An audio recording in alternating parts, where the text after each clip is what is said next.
Assalamualaikum dear students. Today we will discuss agriculture and forestry CSS past paper 2023. So हमारा first question ये है, rural development has offered more scope under the urbanization trend in Pakistan.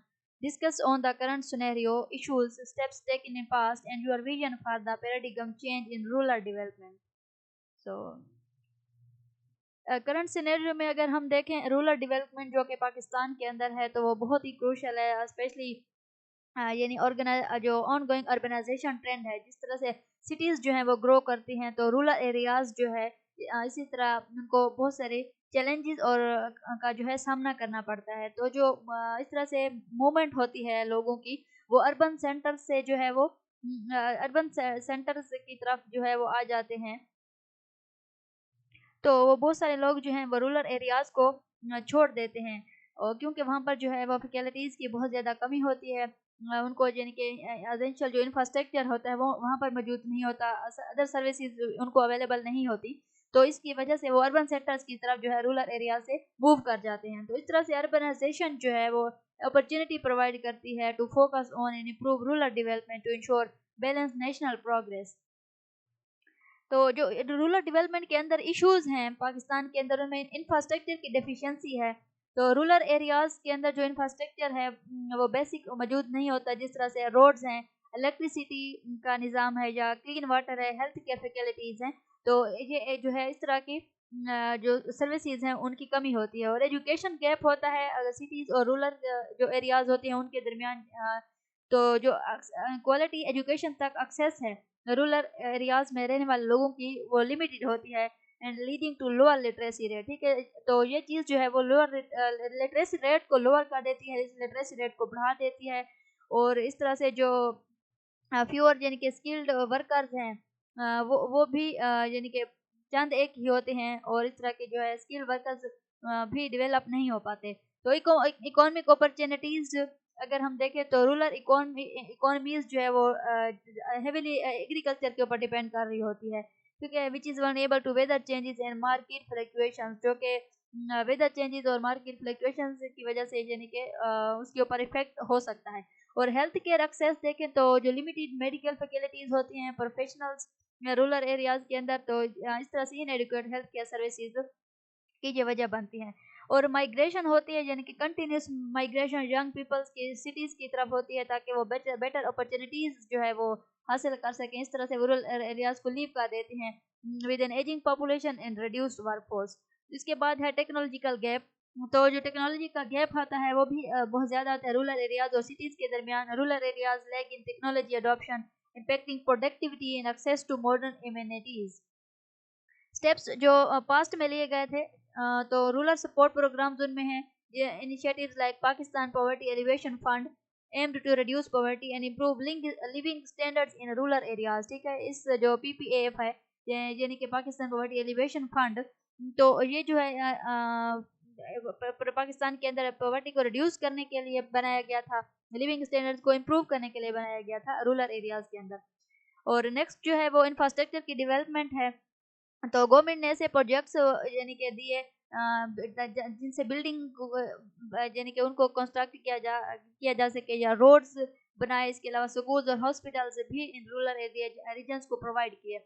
और agriculture के अंदर भी support की गई, मुख्तलिफ स्कीम्स जो है इंट्रोड्यूस करवाई गई, जो कि to provide farmers with better seeds. ठीक है, जो फार्मर्स को बेटर सीड्स प्रोवाइड करती थी, फर्टिलाइजर्स उन्होंने प्रोवाइड किया इस तरह की स्कीम्स ने, और इस तरह से फार्मर्स को मार्केट तक एक्सेस भी दी। इसके अलावा माइक्रो फाइनेंस है, तो programmes to provide small loans to rural entrepreneur have been implemented to encourage local businesses. ठीक है, माइक्रो फाइनेंस प्रोग्राम्स भी यूज किए गए। इसके अलावा education reforms and efforts have been made to improve rural education through new schools and teacher training programmes. इस तरह से एजुकेशनल रिफॉर्म्स भी रूरल एरियाज के अंदर की गई, जो कि पास्ट में लिए गए थे स्टेप्स। तो इसके अलावा जो विजन फॉर पैराडिग्म चेंज है, तो इसमें इंटीग्रेटेड डेवलपमेंट अप्रोच आती है, जिसमें adopt a holistic approach that integrate infrastructure, education, health care and economic development in rural planning. Technology integration क्या है? Enhance rural connectivity and technology use in agriculture. Education and health care to bridge the urban rural divide. ठीक है, तो जो यानी कि rural connectivity उनको और टेक्नोलॉजी को एनहेंस करना एग्रीकल्चर के अंदर, एजुकेशन के अंदर और हेल्थ केयर के अंदर, ये नेसेसरी है। इसके अलावा जो सस्टेनेबल एग्रीकल्चर है, हाँ, तो प्रमोट करते हैं ये सस्टेनेबल फार्मिंग प्रैक्टिसेस को to ensure long term productivity and environmental protection. ठीक है, सस्टेनेबल एग्रीकल्चर जो है वो लॉन्ग टर्म प्रोडक्टिविटी को और इन्वायरमेंटल की प्रोटेक्शन के लिए जिस तरह की प्रैक्टिसेस की जाती हैं। और डिसेंट्रलाइजेशन, जिसमें local governments to make decisions and allocate resources effectively for rural development. Next है youth engagement, create opportunities for young people in rural areas. Rural areas में यंग पीपल के लिए अपॉर्चुनिटीज क्रिएट की जानी चाहिए through skill development programmes and incentive to start local businesses. ठीक है, और इसके साथ जो पब्लिक प्राइवेट पार्टनरशिप, ये भी नेसेसरी है रूरल एरियाज के अंदर जो है डेवलपमेंट नेसेसरी है। तो encourage collaborations between government, private sector and non profits to drive rural development projects. ठीक है, रूरल रीजन्स के अंदर, रूरल एरियाज के अंदर जो है वो प्रोजेक्ट्स इस तरह के उनको इनकरेज किया जाना चाहिए। उनके जो है कोलैबोरेशन होनी चाहिए गवर्नमेंट, प्राइवेट सेक्टर और जो दूसरे नॉन प्रॉफिट्स जो ऑर्गेनाइजेशंस हैं उनके दरमियान। और तो रूरल डेवलपमेंट जो पाकिस्तान के अंदर है, यानी कि under the current urbanisation trend requires a multifaceted approach that addresses infrastructure, education, health care and economic opportunities. So by learning from past efforts and adopting innovative, sustainable strategies, rural areas can be revitalized, contributing significantly to national progress and reducing the urban-rural disparity। ठीक है, इस तरह से जो है steps जो है वो उठाकर जो रूरल रीजन्स के अंदर जितने भी फैसिलिटीज़ की कमी है, सर्विसेज की कमी है, तो उनको जो है वो फुलफिल किया जा सकता है। हमारा नेक्स्ट क्वेश्चन है, integrated agriculture is an approach for sustainability of resources, profitability of farmers and economic growth of the country. Discuss the issues and solutions for the adoption of the integrated agriculture in Pakistan. ठीक है, तो सबसे पहले हम integrated agriculture जो है उसको हम डिस्कस करते हैं। तो इंटीग्रेटेड एग्रीकल्चर क्या है, इसका introduction. Integrated agriculture involves combining various agriculture practices and systems to create sustainable, efficient and productive farming approach। ठीक है, इंटीग्रेटेड जो एग्रीकल्चर है इसके अंदर मुख्तलिफ एग्रीकल्चर प्रैक्टिसेस, सिस्टम्स जो है वो कंबाइन होते हैं ताकि sustainable, efficient, productive farming approach create किया जा सके। सो इस जो ये जो मेथड होता है इसका एम होता है ज़्यादा से ज़्यादा जो रिसोर्सेज का यूज़ है उनको मैक्सिमाइज किया जाए और वेस्ट को रिड्यूस किया जाए। इसके साथ साथ प्रॉफिटेबिलिटी को इंक्रीज किया जाए, जो फार्मिंग एक्टिविटीज़ है उनकी सस्टेनेबिलिटी को इंक्रीज किया जाए। तो इस बेसिकली इस मेथड का जो है ये एम होता है। पाकिस्तान के अंदर जो अडॉप्टिंग इंटीग्रेटेड एग्रीकल्चर है वो सिग्निफिकेंटली इन्हेंस करती है रिसोर्सेज को, सस्टेनेबिलिटी को, और इस तरह से फार्मर्स को इम्प्रूव करती है, फार्मर्स की इनकम को इम्प्रूव करती है, और इस तरह से कंट्री की इकोनॉमिक ग्रोथ के अंदर भी ये अपना इम्पोर्टेंट रोल प्ले करती है। Issues in adopting integrated agriculture, जो इश्यूज आ रहे हैं इस तरह से इंटीग्रेटेड एग्रीकल्चर को अडॉप्ट करने में, तो वो है लैक अवेयरनेस, जिसमें मेनी फार्मर्स जो है वो अनअवेयर होते हैं इस एग्रीकल्चर प्रैक्टिसेस के मुतालिक और इनके बेनिफिट्स को नहीं जानते, जिसकी वजह से जो है वो इस तरह के जो इक़दामात हैं, जो प्रैक्टिसेस हैं, उनको इम्प्लीमेंट करने में मुश्किलात आती हैं। तो ट्रेडिशनल फार्मिंग प्रैक्टिसेस है, ये भी एक इशू है जिसमें जो कि रिलायंस करता है conventional farming methods make it difficult for farmers to adopt new integrated approach. और नेक्स्ट है resource constraints, limited access water तक, क्वालिटी सीड्स तक, फर्टिलाइजर्स हेम्पर्स तक। तो ये जो है इंटीग्रेटेड सिस्टम्स के इम्प्लीमेंटेशन के अंदर भी रुकावट डालती है। फाइनेंशियल बैरियर्स आते हैं जो इंटीग्रेटेड एग्रीकल्चर के अंदर, यानी कि इश्यूज हैं उनमें फाइनेंशियल बैरियर्स भी इंक्लूड है, जिसमें इनिशियल इन्वेस्टमेंट रिक्वायर्ड होती है इंटीग्रेटेड एग्रीकल्चर सिस्टम्स के लिए, क्योंकि ये सिस्टम जो हाई होता है, हाईली पेड होता है, तो स्मॉल फार्मर्स जो है यानी कि स्मॉल स्केल फार्मर्स जो है उनके लिए इस तरह के सिस्टम्स को अडॉप्ट करना मुश्किल होता है। ट्रेनिंग और एजुकेशन, इसकी भी कमी है। तो there is a shortage of training programmes and extension services to educate farmers on integrated agriculture policy and support. Insufficient government policies and support mechanisms hinder widespread adoption। और इसके बाद ट्रेनिंग और एजुकेशन है, तो यहाँ पर जो है ट्रेनिंग प्रोग्राम्स की शॉर्टेज है, एक्सटेंशन सर्विसेज की शॉर्टेज है, जो कि फार्मर्स को एजुकेट करती है एग्रीकल्चर, इंटीग्रेटेड एग्रीकल्चर प्रैक्टिसेस के ऊपर। तो इस तरह से जो है पॉलिसीज और सपोर्ट की कमी है। नेक्स्ट जो है वो मार्केट एक्सेस है, जिसमें फार्मर्स जो है वो बहुत सारे चैलेंजेस का सामना करते हैं कि मार्केट तक वो अपनी रसाई हासिल नहीं कर पाते, अपने जो प्रोडक्ट्स होते हैं उनको सही प्राइसेस के ऊपर सेल नहीं कर पाते। और क्लाइमेट चेंज है, जिसमें अनप्रिडिक्टेबल वेदर पैटर्न जो है वो क्लाइमेट चेंज की वजह से आता है। तो ये इंटीग्रेटेड फार्मिंग सिस्टम्स की वायबिलिटी के ऊपर जो है वो बेडली इफेक्ट करता है। Solutions for promoting integrated agriculture को हम प्रमोट किस तरह से कर सकते हैं? तो अवेयरनेस कैंपेन्स के जरिए, यानी कि conduct extensive awareness campaigns to educate farmers about the benefits and methods of integrated agriculture. अगर फार्मर्स को इंटीग्रेटेड एग्रीकल्चर मेथड्स के बारे में, उनके बेनिफिट्स के बारे में अगर बताया जाता है एक कैंपेन के जरिए, तो इस तरह के मेथड्स को इम्प्रूव किया जा सकता है। मॉडर्नाइजेशन ऑफ प्रैक्टिसेस है, encourage the adoption of modern farming techniques such as crop rotation, agroforestry and integrated pest management. ठीक है, तो प्रैक्टिसेस जो है मॉडर्नाइजेशन की, ये भी नेसेसरी है। रिसोर्स मैनेजमेंट, जिसमें एफिशिएंट रिसोर्सेज मैनेजमेंट प्रैक्टिसेस को इम्प्लीमेंटेशन इसकी की जाती है, और जिस तरह से रेन वाटर हार्वेस्टिंग है या सॉइल कंजर्वेशन टेक्निक्स को यूज किया जाता है। फाइनेंशियल सपोर्ट, तो सब्सिडीज और इजी एक्सेस प्रोवाइड की जानी चाहिए फार्मर्स को, ठीक है, ताकि वो इंटीग्रेटेड एग्रीकल्चर सिस्टम्स के अंदर इन्वेस्ट करने के काबिल हों। और ट्रेनिंग प्रोग्राम्स, तो कंप्रिहेंसिव ट्रेनिंग प्रोग्राम्स की एस्टेब्लिश करने की ज़रूरत होती है। एक्सटेंशन सर्विसेज की ज़रूरत होती है, ठीक है, ताकि जो फार्मर्स हैं उनके अंदर स्किल्स को और उनके अंदर नॉलेज को डेवलप किया जा सके। पॉलिसी डेवलपमेंट, तो formulate and implement supportive government policies that promote integrated agriculture practices. ठीक है, फार्मुलेट करने चाहिए और सपोर्टिव प्रोग्राम पॉलिसीज की इम्प्लीमेंटेशन ज़रूरी है, जो कि इंटीग्रेटेड एग्रीकल्चर प्रैक्टिसेस को इम्प्रूव करे, प्रमोट करे। इसके साथ साथ मार्केट इंफ्रास्ट्रक्चर है, मार्केट एक्सेस को इम्प्रूव करना, डेवलपिंग इंफ्रास्ट्रक्चर के थ्रू, जिस मीन के रोड डेवलप करना, स्टोरेज फैसिलिटीज़ को डेवलप करना, और इस तरह से जो मार्केट अपॉर्चुनिटीज़ हैं वो फार्मर्स के लिए क्रिएट की जानी चाहिए। नेक्स्ट जो है वो रिसर्च और डेवलपमेंट है, तो डेवलपमेंट और रिसर्च के अंदर इन्वेस्टमेंट ज़रूरी है, ताकि लोकली अडॉप्टेड इंटीग्रेट जो एग्रीकल्चर मॉडल है वो डेवलप किया जा सके। तो इंटीग्रेटेड एग्रीकल्चर को अडॉप्ट करने से पाकिस्तान के अंदर जो है वो बहुत ज़्यादा एग्रीकल्चर को, इकोनॉमी को जो है वो सस्टेनेबल बनाया जा सकता है। उस इकोनॉमी की ग्रोथ के अंदर बहुत ज़्यादा ये इस तरह का सिस्टम जो है हेल्पफुल होगा, क्योंकि पाकिस्तान एग्रीकल्चर कंट्री है और अपनी अपनी जो है इसकी इकोनॉमी ज़्यादातर ज़रूरत पर ही डिपेंड करती है।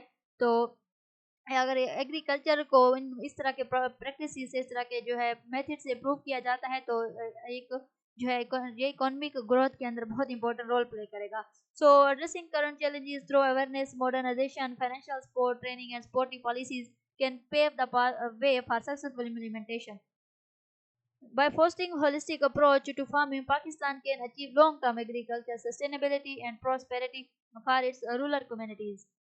Next question है, give an overview of rain agriculture in Pakistan. Discuss the issues, opportunities, and give an insight into the actions required in order to realize the full of potential of areas to contribute in overall performance of agriculture in Pakistan.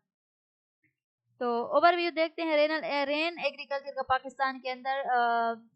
Rain agriculture also known as barani agriculture relies primarily on rainfall for water, and Pakistan it constitute a significant part of the agricultural landscape, especially in areas like Pothohar, parts of the Khyber Pakhtunkhwa and Balochistan. These regions receive a varying amounts of rainfall, influencing the types of crops that can be grown and the productivity of the land. ठीक है, जो rainfall agriculture है इसको बारानी agriculture भी कहा जाता है। तो ये ज़्यादातर जो है वाटर के ऊपर, रेनफॉल के ऊपर जो है वो अपने वाटर के लिए डिपेंड करता है। पाकिस्तान के अंदर जो सिग्निफिकेंट पार्ट है इस एग्रीकल्चर लैंडस्केप के, तो उसमें कुछ बलूचिस्तान और खैबर पख्तूनख्वा के जो पटवारी इलाके हैं वो आते हैं। तो इस तरह के जो रीजन्स हैं, यानी कि अपनी जो क्रॉप्स इनके अंदर जो ग्रो करती हैं वो रेनफॉल के ऊपर ही डिपेंड करती हैं। तो रेनफॉल जो है इन क्रॉप्स की टाइप्स के ऊपर यानी कि इफेक्ट करती है, और इस तरह से यानी कि रेनफॉल के अकॉर्डिंग ही यहाँ पर क्रॉप्स की प्रोडक्टिविटी होती है। और रेनफॉल जो एग्रीकल्चर के अंदर इश्यूज आते हैं, तो इसमें एरेटिक रेनफॉल है, The unpredictable of rainfall leads to inconsistent crop yields and increase the risk of the crop failure. ठीक है, अनप्रिडिक्टेबल अगर रेनफॉल होती है तो ये क्रॉप्स को बहुत ज़्यादा उसकी यील्ड को नुकसान पहुंचाएगा और क्रॉप फेलियर का रिस्क जो है इंक्रीज हो जाएगा. वाटर स्कार्सिटी, तो लिमिटेड और इरेगुलर जो वाटर की अवेलेबिलिटी है वो क्रॉप्स की ग्रोथ के अंदर रुकावटें डालती है और एग्रीकल्चर प्रोडक्टिविटी को रिड्यूस कर देती है. इसके अलावा सोयल एरोजन है, वेजिटेशन कवर नहीं होता स्पेशली ड्राई पीरियड्स के दौरान, तो इस तरह से सोयल एरोजन इंक्रीज हो जाती है और जो क्वालिटी है लैंड की वो भी डिग्रेड हो जाती है. Limited crop variety, farmers often grow a limited variety of drought resistant crops reducing biodiversity and economic opportunities. ठीक है, farmer often grow a limited variety of drought resistant crops. ठीक है, उनके पास ऐसे इतनी ज़्यादा क्रॉप्स नहीं होती कि वो जो कि ड्राउट रेजिस्टेंट क्रॉप्स हो, तो बायोडाइवर्सिटी इस तरह से रिड्यूस हो जाती है. जो उनके अंदर इकोनॉमिक अपॉर्चुनिटीज होती हैं फार्मर्स के लिए वो रिड्यूस हो जाती हैं. इसके साथ लो इन्वेस्टमेंट है, insufficient investment in infrastructure technology and extension services restrict the development of rain fed agriculture. ठीक है, इस तरह के जो इश्यूज हैं टेक्नोलॉजी इंफ्रास्ट्रक्चर एक्सटेंशन सर्विसेज के अंदर, तो वो भी रेन फेड एग्रीकल्चर के डेवलपमेंट के अंदर रुकावट डालते हैं. Diversification, introducing a variety of drought resistant and high value crops can enhance productivity and income. अगर इस तरह के इलाकों में जिनमें ड्राई पीरियड ज़्यादा होता है तो इस तरह की वैरायटी अगर यूज़ की जाए जो कि ड्राउट रेजिस्टेंट हो, तो इस फिर जो है वो इनकम को इंक्रीज किया जा सकता है और प्रोडक्टिविटी को इन्हेंस किया जा सकता है. Agroforestry, combining tree planting with crops can improve soil health, reduce erosion and provide additional income sources. Water conservation techniques like rainwater harvesting and efficient irrigation systems can improve water availability and usage. ठीक है, जो techniques use की जाती हैं rain water harvesting के लिए, efficient irrigation systems को use किया जाता है, तो इस तरह के जो मेथड्स हैं, प्रैक्टिसेस हैं, वो वाटर की अवेलेबिलिटी को, इसके यूजेज को जो है वो इम्प्रूव कर सकते हैं. Sustainable practices, implementing sustainable agriculture practices can enhance soil fertility and productivity. Climate resilient crops, developing and promoting climate resilient crop varieties can help mitigate the impacts of climate change. Government support, तो increase government support और policies जो हैं वो necessary resources provide कर सकते हैं, incentives farmers को, ताकि वो अपने better practices को जो है वो adopt कर सकें.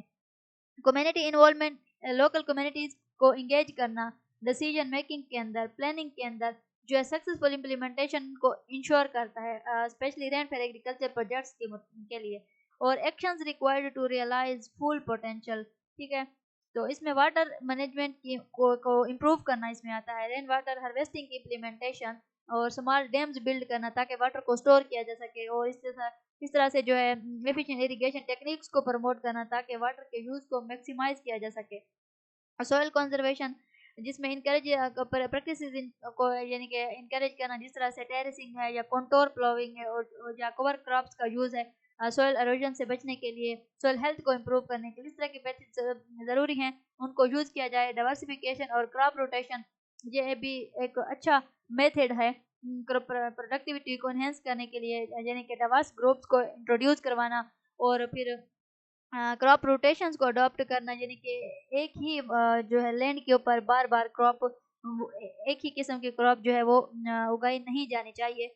तो इस तरह से सॉइल फर्टिलिटी को मेंटेन करने में हेल्प मिलती है, और जो पेस्ट या डिजीजेज जो हमला करती हैं उसी क्रॉप के ऊपर, तो वो साइकिल भी ब्रेक डाउन हो जाता है अगर क्रॉप रोटेशन को यूज़ किया जाए. और ट्रेनिंग और एजुकेशन, तो इसमें ट्रेनिंग यानी कि प्रोग्राम्स प्रोवाइड किए जाने चाहिए, सर्विसेज प्रोवाइड किए जाने चाहिए फार्मर्स को एजुकेट करने के लिए मॉडर्न और सस्टेनेबल एग्रीकल्चर प्रैक्टिसेस को, ताकि वो अपना सकें. रिसर्च और डेवलपमेंट, तो रिसर्च जो है के अंदर इन्वेस्टमेंट ज़रूरी है ताकि ड्राउट रेजिस्टेंट जैसी जो क्रॉप्स हैं वो डेवलप किए जा सकें. हाई यील्ड क्रॉप वैराइटीज जो है वो सूटेबल होती हैं रेन फेड एरियाज के लिए.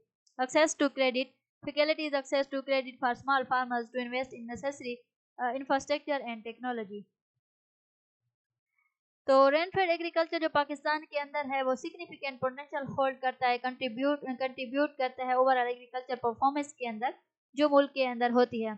तो इस तरह के जो करंट चैलेंजेस हैं उनको एड्रेस करके इम्प्रूव्ड वाटर मैनेजमेंट के जरिए या सॉइल कंजर्वेशन टेक्निक्स को यूज़ करके, डाइवर्सिफिकेशन के प्रोसेस के जरिए, बेटर सपोर्ट सिस्टम्स को यूज़ करके तो पाकिस्तान जो है वो इनहेंस कर सकता है productivity, sustainability of its land for agriculture areas. So realizing the full potential of these regions requires a concert effort from the government, private sector and local communities to create a resilient and prosperous agriculture sector. Next हमारा question है, write charts or notes on the following agriculture practices to slow down the climate change. agriculture practices किस तरह से जो है वो slow down करते हैं क्लाइमेट चेंज को, GMOs और इनके कॉन्सिक्वेंसेस क्या होते हैं, और precision agriculture, failure of the cotton crop in Pakistan. ठीक है, इन पॉइंट के ऊपर नोट लिखना है. तो सबसे पहले जो है हम फर्स्ट पॉइंट देखते हैं, agriculture practices to slow down climate change. Conservation tillage इसमें पॉइंट आता है, जिसमें जो है सॉइल की डिस्टर्बेंस रिड्यूस होती है और ये कार्बन स्टोर्ड को मेंटेन करता है ग्राउंड के अंदर. नेक्स्ट है क्रॉप की रोटेशन. तो अल्टरनेटिंग क्रॉप्स जो है वो सॉइल हेल्थ को इम्प्रूव करती है, ग्रीन हाउस गैस इमिशन को रिड्यूस करती है.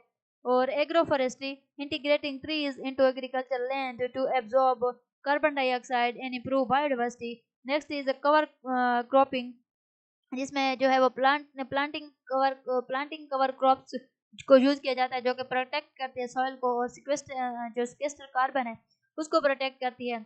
इसके साथ साथ ऑर्गेनिक फार्मिंग है, avoiding synthetic fertilisers and pesticides to reduce emissions and enhance soil carbon storage. ठीक है, ऑर्गेनिक फार्मिंग में क्या होता है, इसमें सिंथेटिक फर्टिलाइजर्स को यूज नहीं किया जाता, पेस्टिसाइड्स को यूज नहीं किया जाता, ताकि एमिशंस को यानी कि रिड्यूस किया जा सके और कार्बन की जो स्टोरेज है उसको इनहेंस किया जा सके, उसको जो है वो इंक्रीज किया जा सके, बढ़ाया जा सके. नेक्स्ट हमारा पॉइंट है GMO और इसके कॉन्सिक्वेंसेस. तो जेनेटिकली मॉडिफाइड ऑर्गेनाइजेशंस, जो ऑर्गेनिजम्स हैं, ऐसे प्लांट्स होते हैं, जैसे एनिमल्स होते हैं जिनके अंदर जेनेटिक इंजीनियरिंग को यूज किया जाता है, उनको जेनेटिक इंजीनियरिंग के जरिए अल्टर किया जाता है, तब्दील किया जाता है डिजायर्ड ट्रेट्स के लिए. ठीक है, और इसके बेनिफिट्स क्या होते हैं कि अपनी ऐसी क्रॉप्स जो है वो हासिल की जाती हैं जो कि बहुत ज़्यादा प्रोडक्टिविटी उनकी होती है, यील्ड्स बहुत ज़्यादा होती है, और ऐसी क्रॉप्स GMOs के जरिए हासिल की जाती हैं जो कि जो पेस्ट रेजिस्टेंस होती हैं और इस तरह से जो है वो पेस्टिसाइड्स की नीड को रिड्यूस कर देते हैं, इस तरह के जो क्रॉप्स हैं. और कॉन्सर्न इसके मतलब क्या है कि ये हेल्थ रिस्क है बहुत ज़्यादा, इन्वायरमेंटल इसके एनवायरनमेंट के ऊपर बैडली इम्पैक्ट पड़ते हैं और बायोडाइवर्सिटी का इसकी वजह से लॉस होता है. इसका इकोनॉमिक इम्पैक्ट देखें तो ये बायोटेक कंपनीज के ऊपर डिपेंड्स करता है, यानी सीड्स के लिए, which can be costly for farmers. और रेगुलेशंस, तो स्ट्रिक्ट रेगुलेशंस और लेबलिंग यानी कि रिक्वायरमेंट्स होती हैं, ताकि इस तरह के जो सेफ्टी और एथिकल कंसर्न्स हैं उनसे जो है उनको एड्रेस किया जा सके. तो नेक्स्ट हमारा पॉइंट है प्रिसिशन एग्रीकल्चर. इसमें टेक्नोलॉजी का यूज़ किया जाता है फील्ड्स को मैनेज करने के लिए more accurately to improve crop yields and reduce waste. तो इसमें टूल्स जो यूज़ किए जाते हैं इस तरह के मेथड्स के अंदर, जैसे कि प्रैक्टिसेस में वो GPS है, सेंसर्स का यूज़ किया जाता है, ड्रोन्स का यूज़ किया जाता है और डेटा की एनालिटिक्स किया जाता है, डेटा को एनालाइज किया जाता है. इसके बेनिफिट्स क्या होते हैं, efficient resource use, increase productivity and reduce environmental impact. Practices क्या हैं, soil testing, targeted fertilizers application and real time crop monitoring. और challenges इसमें क्या है, हाई इनिशियल कॉस्ट है इसकी और ये नीड फॉर टेक्निकल नॉलेज. ठीक है, और नेक्स्ट जो है हमारा पॉइंट है failure of cotton crop in Pakistan. Climate factors जिसमें बहुत ज़्यादा इफेक्ट करते हैं, अनप्रिडिक्टेबल वेदर पैटर्न जो है या एक्सट्रीम टेम्परेचर है वो क्रॉप की ग्रोथ के ऊपर इफेक्ट करता है.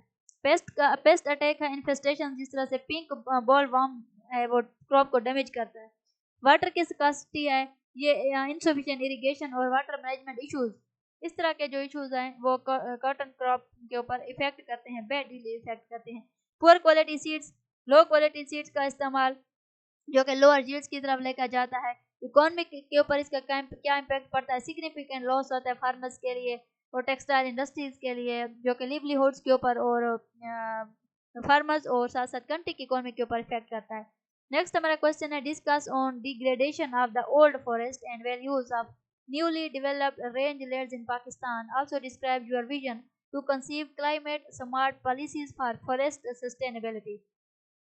तो ओल्ड फॉरेस्ट की डिग्रेडेशन देखते हैं पाकिस्तान के अंदर. Deforestation means rapid deforestation due to logging, agriculture, urban expansion. ठीक है, डिफोरेस्टेशन जो है मीन के फॉरेस्ट को कट डाउन करना, ठीक है, फॉरेस्ट को ख़त्म करना डिफोरेस्टेशन है. तो ये लॉगिंग और एग्रीकल्चर अर्बन एक्सपेंशन की वजह से हो रहा है। और इसकी वजह से जब फॉरेस्ट ख़त्म होते हैं तो डेफिनेटली जो बायोडाइवर्सिटी की हैबिटेट है वो भी साथ उसका ख़त्म हो जाती है, उसका लॉस होता है।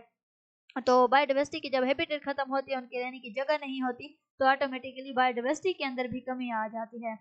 और सोयल एरोजन है, डिफोरेस्टेशन जो है सोयल एरोजन की वजह बनती है, सोयल की फर्टिलिटी को रिड्यूस करती है इस तरह से, क्योंकि जो है वो जब दरख्त नहीं होते फ्लड की सूरत में या ज़्यादा पानी की सूरत में, जो यानी कि सॉइल है उसकी जो उसके अंदर जो न्यूट्रिएंट्स हैं वो भी साथ उसके ख़त्म हो जाते हैं, और इस तरह से जिनकी उनकी फर्टिलिटी लॉस हो जाती है। और इसके साथ साथ जो है वो लैंडस्लाइड्स का रिस्क भी इंक्रीज हो जाता है। क्लाइमेट का क्या इम्पैक्ट पड़ता है? Forest degradation contributes to increased carbon dioxide levels and exacerbating climate change. Water cycle disruption: forest loss affects the water cycle, reducing rainfall and water availability. Values of newly developed rangelands. Newly developed rangelands की values क्या है? Pasture for livestock, provide grazing or as for livestock, supporting local agriculture and economies. ठीक है, ये जो live stock के लिए pasture होते हैं, ये ग्रेजिंग एरिया प्रोवाइड करते हैं लिव स्टॉक को, और जो लोकल जो एग्रीकल्चर है उसको सपोर्ट करते हैं, इकोनॉमी को सपोर्ट करते हैं, सॉइल कंजर्वेशन, ये सॉइल एरोजन को बचाती है, इनहेंस करती है सॉइल की फर्टिलिटी को वेजिटेशन कवर के जरिए। और biodiversity, spot plant, various plant and animal species improving ecological balance. Carbon sequestration, इसमें ऑब्जर्व किया जाता है कार्बन डाइऑक्साइड को, helping to mitigate climate change. Livelihoods create employment opportunities in areas like herding, conservation and ecotourism. Vision for climate smart policies for forest sustainability. Afforestation and reforestation, यानी new trees की plantation और degraded forest की restoration, ये afforestation और reforestation कहलाती है। ये दोनों जो इकदाम हैं ये फॉरेस्ट कवर को इंक्रीज करते हैं। Sustainable logging, implement regulated logging practices to ensure forest regeneration. और नेक्स्ट स्टेप है कम्युनिटी इन्वॉल्वमेंट का, इसमें लोकल कम्युनिटीज़ को इंगेज करना नेसेसरी है ताकि फॉरेस्ट को मैनेज किया जा सके, और कंजर्वेशन एफर्ट्स के अंदर ये इंपॉर्टेंट रोल प्ले करती हैं इस तरह की इंगेजमेंट्स। और प्रोटेक्शन पॉलिसीज़ एस्टेब्लिश करना प्रोटेक्टेड एरियाज़ को, और यानी कि इलीगल लॉगिंग के अगेंस्ट इन्फोर्स करना लॉज को, ये भी नेसेसरी है। एग्रो फॉरेस्ट्री और प्रमोशन, ट्री प्लांटिंग को इंटीग्रेट करना एग्रीकल्चर प्रैक्टिसेस के साथ ताकि सस्टेनेबिलिटी को इन्हेंस किया जा सके। एजुकेशन और अवेयरनेस ज़रूरी है, अवेयरनेस रेज करना फॉरेस्ट की इंपॉर्टेंस के मुतालिक और सस्टेनेबल प्रैक्टिसेस के मुतालिक। इसके साथ साथ रिसर्च और इनोवेशन है, जिसमें रिसर्च में इन्वेस्ट करना ज़रूरी है ताकि क्लाइमेट रेजिलिएंट ट्री स्पीशीज़ को डेवलप किया जा सके, सस्टेनेबल फॉरेस्ट मैनेजमेंट टेक्निक्स को यूज़ किया जा सके। तो degrading old forest in Pakistan, degrading old forest Pakistan poses a significant environmental and ecological challenges while newly developed rangelands offer valuable benefits. So adopting climate smart policies focused on afforestation, sustainable logging, community involvement, education can ensure forest sustainability and contribute to climate change mitigation. Rangelands, next question है, rangelands have considerable role in agriculture economy of Pakistan। ठीक है, rangelands जो है वो considerable role play करते हैं पाकिस्तान के agriculture economy के अंदर। और explain ways and means for integrated management of rangelands and livestock production keeping in view the climate change in Pakistan। तो rangelands का क्या रोल है पाकिस्तान एग्रीकल्चर इकोनॉमी में? Rangelands are vast natural landscapes used for grazing livestock। In Pakistan they are crucial for supporting livestock production। ठीक है, ये livestock production को support करता है, pastures प्रोवाइड करता है, और livelihoods जो रूरल कम्युनिटीज़ है उसके अंदर कंट्रीब्यूट करता है। वाटर की management, rain water harvesting, rain water को कलेक्ट करना, स्टोर करना। एक रिलायबल वाटर सोर्स प्रोवाइड करता है लिव स्टॉक के लिए, रेंजलैंड्स के लिए। Watering points, installing and maintaining water points to evenly distribute grazing pressure। Vegetation management, reforestation और एफोरेस्टेशन, यानी ट्रीज को प्लांट करना, श्रब्स को की प्लांटिंग करना, ये सोइल हेल्थ को इम्प्रूव करता है, और साथ साथ शेड प्रोवाइड करता है, फॉरेस्ट प्रोवाइड करता है लिव स्टॉक के लिए। Invasive species control, invasive plant species को रिमूव करना ताकि जो नेटिव वेजिटेशन की ग्रोथ है उसको इम्प्रूव किया जा सके। सॉइल को कंजर्व करना, जिसमें एक एरोजन कंट्रोल मेजर्स अडॉप्ट किए जाते हैं, terracing implementation, contour plowing, planting cover crops to prevent soil erosion. तो नेक्स्ट है सॉइल फर्टिलिटी को इन्हेंस करना, इसमें ऑर्गेनिक फर्टिलाइजर्स को यूज किया जाता है सॉइल हेल्थ को इम्प्रूव करने के लिए। लिव स्टॉक को किस तरह से मैनेज किया जा सकता है, तो इसमें ब्रीड सिलेक्शन है जिसमें लिव स्टॉक जो है वो चूज किया जाता है जो कि वेल सूटेड होते हैं लोकल क्लाइमेट कंडीशंस और रेंज एंड एनवायरमेंट्स के लिए। Health care, regular health checkups and vaccination is necessary to maintain livestock productivity and resilience. Training और education, training sustainable practices and climate change adoptions के ऊपर provide करना necessary है। और policies and support, government policies और enforcing करना, policies को develop करना जो कि arrange land management को sustainability को promote करते हैं।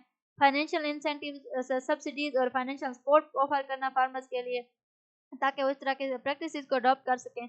तो इंटीग्रेटेड मैनेजमेंट जो रेंज रेज और लिवस्टॉक प्रोडक्शन के लिए पाकिस्तान के अंदर है, उसको सस्टेनेबल ग्रेजिंग वाटर की ज़रूरत है, वेजिटेशन मैनेजमेंट की ज़रूरत है, सॉइल कंजर्वेशन की ज़रूरत है, क्लाइमेट रेजिलेंट प्रैक्टिसेस नेसेसरी हैं, कम्युनिटी इन्वॉल्वमेंट नेसेसरी है। ठीक है, इस तरह के प्रैक्टिसेस को अडॉप्ट करके पाकिस्तान जो है वो इन्हेंस कर सकता है रेंज लैंड्स की सस्टेनेबिलिटी और प्रोडक्टिविटी को, जो कि कंट्रीब्यूट करती है एग्रीकल्चर इकोनॉमी के अंदर while adopting to climate change. Last हमारा क्वेश्चन है write short notes on any four of the following. ठीक है, तो इन जो पॉइंट्स दिए गए हैं इनमें से किसी भी जो है 4 पॉइंट को लेना है और उनको डिटेल से डिस्कस करना है। Laws of forest and wild life in Pakistan, land reforms and its impact on agro forestry, wood based industry in Pakistan, social forestry and its value, and issues relating to shisham and eucalyptus watershed management. तो इनमें से कोई भी 4 point को discuss कर सकते हैं। तो फर्स्ट पॉइंट हम देखते हैं laws of forest and wild life in Pakistan. Forest act 1927, this law regulates the conservation and management of the forest. इसके अंदर इंक्लूड है क्लासीफाइंग और उनको प्रिजर्व करना, प्रोटेक्ट करना फॉरेस्ट को। Wild life protection act, provisional acts like the Punjab wild life act 1974 aim to protect wild life and their habitats. ये 2 laws हैं। और नेक्स्ट है national forest policy, guidelines for sustainable forest management and conservation efforts. Biodiversity action plan focuses on preserving country biodiversity including forest and wildlife protection. Environmental Protection Act 1997 includes provision for protecting natural resources including forest and wildlife. और second point है हमारा land reform और इसका impact agro forestry के ऊपर। तो land की redistribution देखते हैं। लैंड रिफॉर्म्स का जो एम है रीडिस्ट्रीब्यूटिंग लैंड के ऊपर स्मॉल फार्मर्स के लिए उनके अंदर यानी कि पोटेंशियल उनको उनके अंदर इंक्रीज करना, एग्रो फॉरेस्ट्री प्रैक्टिसेस को इंक्रीज करने के लिए। Land tenure security, secure land ownership encourages farmers to invest in long term agroforestry projects. Next step है increase productivity, integrating trees and crops can enhance soil fertility and agricultural productivity. Environmental benefits क्या है, agro forestry जो है वो soil की conservation में help करता है, वाटर रिटेंशन में और कार्बन सिक्वेस्ट्रेशन के अंदर हेल्प करता है। इसका इकोनॉमिक इम्पैक्ट क्या पड़ता है, diversified income sources from both crops and tree products improve farmers economic stability. ठीक है, जो इनकम सोर्सेज हैं मतलब क्रॉप्स हैं या चाहे ट्री प्रोडक्ट्स हो, तो ये फार्मर्स की जो इकोनॉमिक स्टेबिलिटी है उसको इम्प्रूव करता है। नेक्स्ट जो है वुड बेस्ड इंडस्ट्रीज है पाकिस्तान के अंदर, इसमें फर्नीचर की मैन्युफैक्चरिंग है, मेजर इंडस्ट्रीज जो प्रोड्यूस करती है wide range of wooden furniture domestic and export markets. तो पल्प एंड पेपर इंडस्ट्री है जिसमें फैक्ट्रीज जो है पल्प एंड पेपर प्रोवाइड करते हैं, प्रोड्यूस करती हैं वुड से, और ये जो है जॉब क्रिएशन के अंदर भी कंट्रीब्यूशन इनकी होती है और इकोनॉमी के अंदर भी इंपॉर्टेंट रोल प्ले करते हैं। नेक्स्ट कंस्ट्रक्शन है जिसमें वुड को जो है बिल्डिंग मटेरियल्स के अंदर यूज किया जाता है, जिसमें डोर्स, विंडोज हैं और फ्रेम्स वगैरह बनाए जाते हैं। हैंडीक्राफ्ट्स जिसमें वुड बेस्ड हैंडीक्राफ्ट्स जो है वो पॉपुलर है स्पेशली पाकिस्तान उन एरियाज़ के अंदर जिस तरह से चिनोट है या नोन फॉर इंट्रिकेट डिज़ाइंस। ठीक है, चिनोट जो है वो अपने इंट्रिकेट डिज़ाइंस के लिए जाना जाता है और पाकिस्तान में और पाकिस्तान से बाहर। और इन्वायरमेंटल कंसर्न, तो over reliance on wood based industries can lead to deforestation. ठीक है, वुड बेस्ड अगर इंडस्ट्रीज के ऊपर बहुत ज़्यादा डिपेंडेंट अगर हो जाए तो फिर क्या हो सकता है कि डिफॉरेस्टेशन हो सकती है, यानी कि फॉरेस्ट ख़त्म हो सकते हैं और इन्वायरमेंटल डिग्रेडेशन इंक्रीज हो सकती है। तो इस तरह से जो है सस्टेनेबल प्रैक्टिसेस की ज़रूरत होती है। नेक्स्ट है social forestry and its value, community involvement, local communities का इन्वॉल्व होना मैनेजमेंट के अंदर, फॉरेस्ट की कंजर्वेशन के अंदर नेसेसरी है। लिवलीहुड सपोर्ट, तो इनकम और रिसोर्सेज प्रोवाइड करना रूरल कम्युनिटीज़ के लिए सस्टेनेबल फॉरेस्ट यूज़ के थ्रू। नेक्स्ट जो है वो सोशल बेनिफिट्स हैं इसके, तो सोशल कोहेजन और कम्युनिटी डेवलपमेंट को एनहेंस करना, लोगों को इंगेज करके क्वालिटी फॉरेस्ट मैनेजमेंट, इस तरह के इकदाम नेसेसरी हैं। एजुकेशनल वैल्यू जो है जो इन इन फॉरेस्ट की इम्पोर्टेंस है और उसके मुताबिक उनके लिए जो है रेज करना अवेयरनेस को, सस्टेनेबल रिसोर्सेज के मतलब अवेयरनेस इंक्रीज करना, ठीक है। तो लोकल पॉपुलेशंस के अंदर ये जो है वो नेसेसरी है।